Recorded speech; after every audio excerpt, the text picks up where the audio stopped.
Yo, what's up, Falcons family?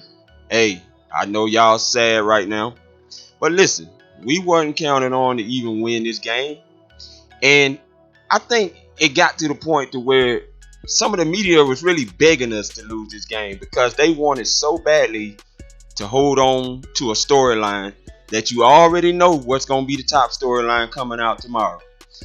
Now that the Falcons are 4-2, people had already been um, getting everything warmed up to this point for the media storylines about the Falcons started off hot last season and they fell apart. Well, I mean, listen, I can't tell you and sit here and say that I'm not nervous about this.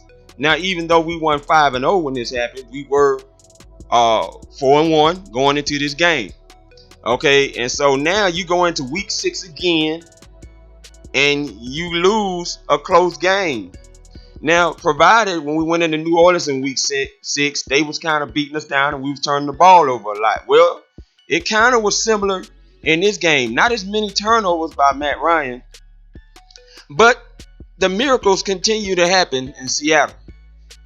Seattle seems to get the breaks when they really need it.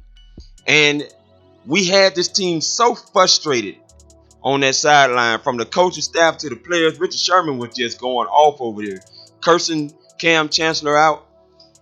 And they did finally settle things down. But even after that, we were making big plays coming out of that second half.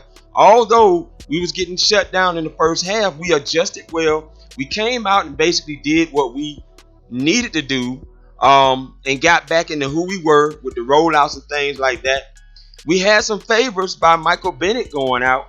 Already didn't have Cam Chancellor, and they already didn't have another one of their good pass rushes, but yet they were still able to find some ways to get pressure on Matt Ryan in that second half.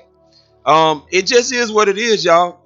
You know, like they say, when you leave the game up into the hands of the refs, these are the things that will happen.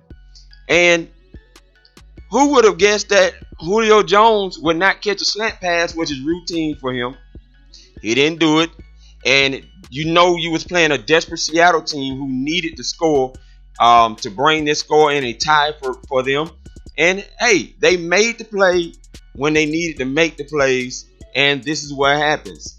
Dan Quinn was on fire, but that being on fire is not enough. That was a pass interference, but look, we've seen this happen quite a few times with Seattle. It happened with Green Bay in 2012. That was a controversial call when Russell Wilson supposedly got a touchdown. They called it a tie ball and gave it to the offense, and they walk away with the win. And hey, it just is what it is. Don't be sad. Yes, I am a little nervous. I'm not going to lie to you. But we're going to see, because everybody was saying that they wanted to see how the Falcons this time was going to bounce back from what happened last year and not fall apart again for the second time in a row. So now we're going to get to see if this team really is different from that 5-0 team from last season. 3 turnovers, which is something you do not want to do. And I think now that leaves the Falcons probably at a +1 or probably 0. But hey, on to Chargers now. The Falcons come home for the next 2 games. Chargers and then the Green Bay Packers.